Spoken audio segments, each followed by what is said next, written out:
welcome back to the channel. This is another instalment of the Bridgeport.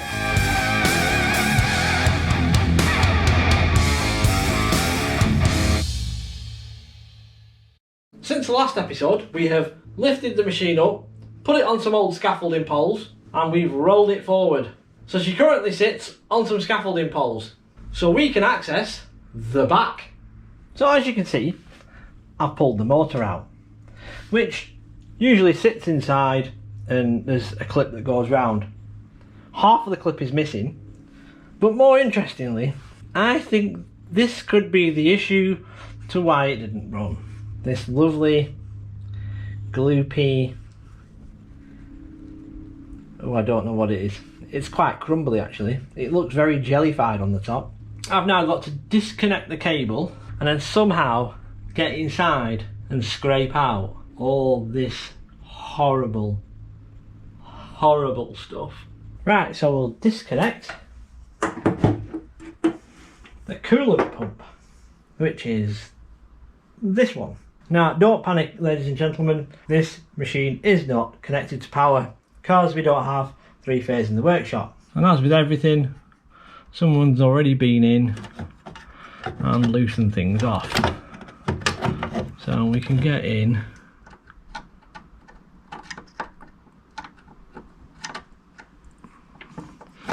Oh, it's not even tight.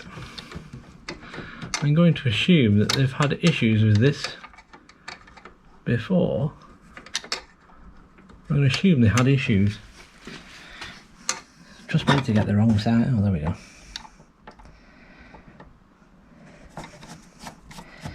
That's better.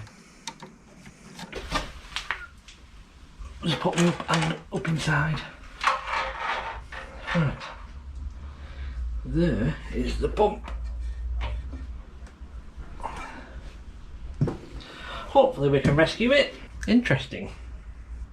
The voltage says 240, 380, 420.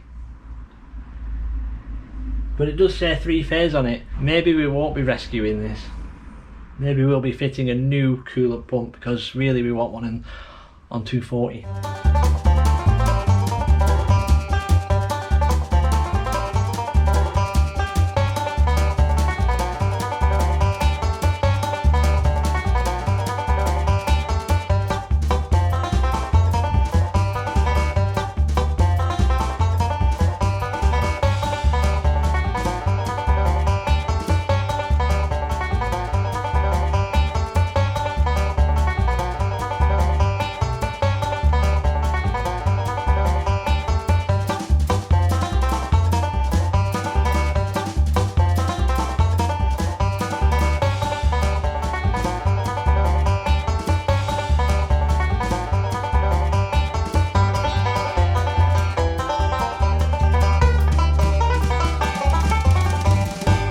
Right, so you've kind of got the idea there of how absolutely disgusting that stuff was.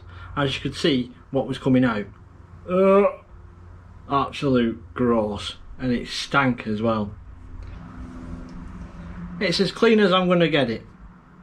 Or should that be, it's as clean as I'm prepared to get it. Because this is a horrible job.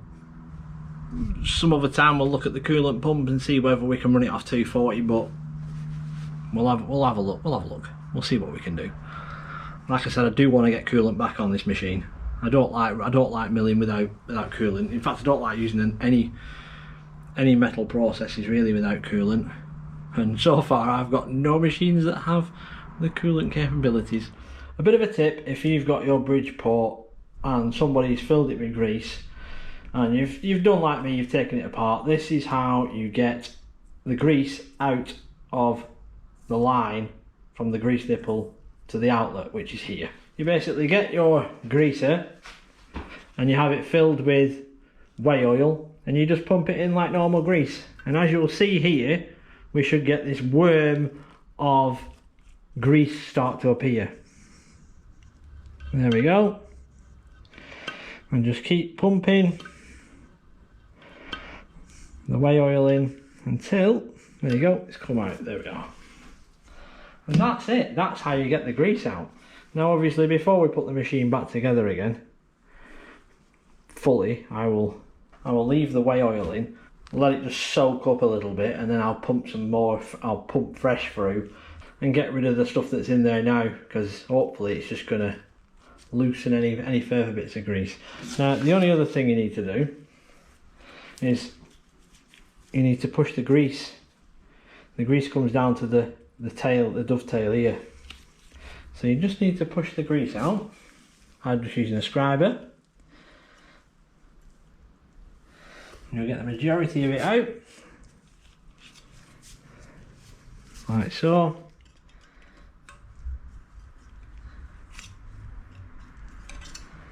The other thing I've done as well is I go in these little grooves and just work it with the Scotch-Brite, just to get out any bits of rubbish. When we put it back together, when we start pumping guide or slideway oil in, you know we're going to get it all the way down there. So I don't know if you can see this on the camera, so I will use my scraper. This is why you shouldn't use grease, because it really does hold. It holds the swarf. I don't know if you can see the metal pieces there, but all the way along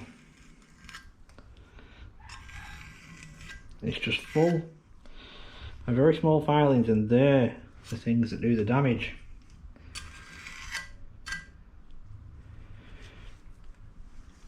And because obviously grease can't move around as much as a thinner liquid, because grease isn't as thin as whey oil, it literally just clumps to the grease and holds the pieces in.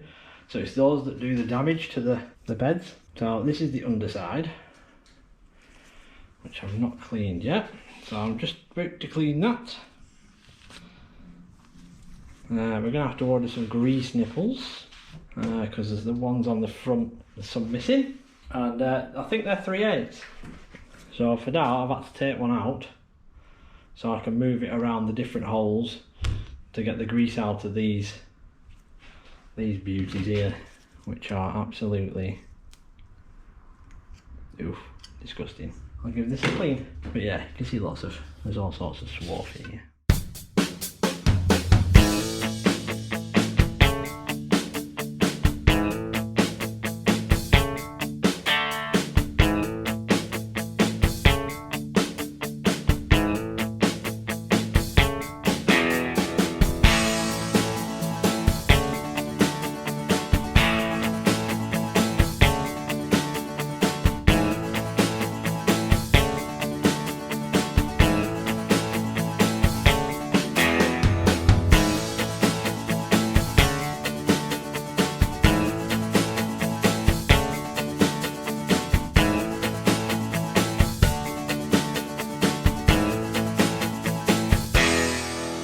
Right, so what I've discovered is there's still a lot of grease left in this hole feed that comes out here. So what I've figured out is if you get a little bit of rag and a bit of wire, and this is just I think it's 2.4mm TIG wire, and we just push the, find a decent bit, and we just push it through the hole and get the remains of it out, of the grease out, which as you can just saw, there was a lot of grease still in that one. See if we can get it in again.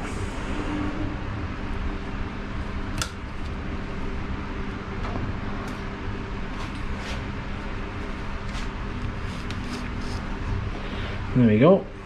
That should be nice and clean now. Beautiful. Give that a wipe. And those ways now are all clean. Right, so I've got some new straight Zerks. Just going to put straight ones on for now, because I'm hoping that sometime in the future we can put the one-shot lubrication. If you want to replace the Zerks grease nipples on yours, remember it's not grease that goes in. My local engineering supply has found that these are 1/8 inch BSP, and that's for a 1964 Adcock and Shipley Bridgeport. So we'll just get these in.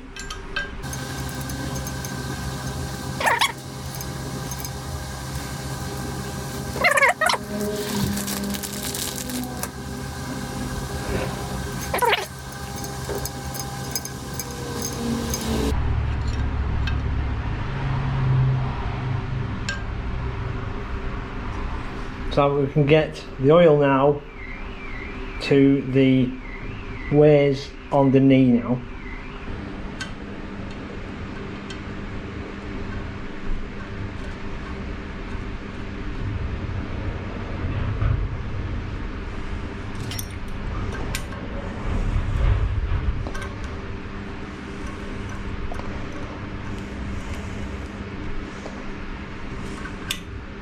That's all the oil lines there, cleaned out.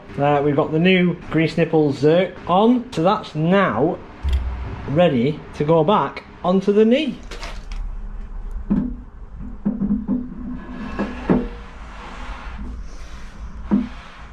Right, so we've got the saddle back on the knee now. We've just got to clean up the gibs, the guards that go between here to protect that hole. We've got those to clean. I'm pretty much going to follow the same cleaning methods that you've seen me do on the machine. If I find anything worth noting, I will put that on the video, of course. I don't think there will be. I think it is now just a case of cleaning up the pieces, get rid of the old grease. There's a bit of rust on the guard. I'll use exactly the same method. Bit of Scotch-Brite, WD-40. It'll come up okay. We can then obviously put it back together. Got a couple more of the grease nipples to put in. I've got one there and one on the other side. I'll get that done and then I'll pump some whey oil in. Don't think there's going to be much grease in there. There didn't seem to be much in the ones that didn't have grease nipples or Zerks. Obviously we're not putting grease in, we're putting whey oil in. I'm going to go and carry on cleaning. You make yourself a brew, read a magazine. I'll see you next time. Laters.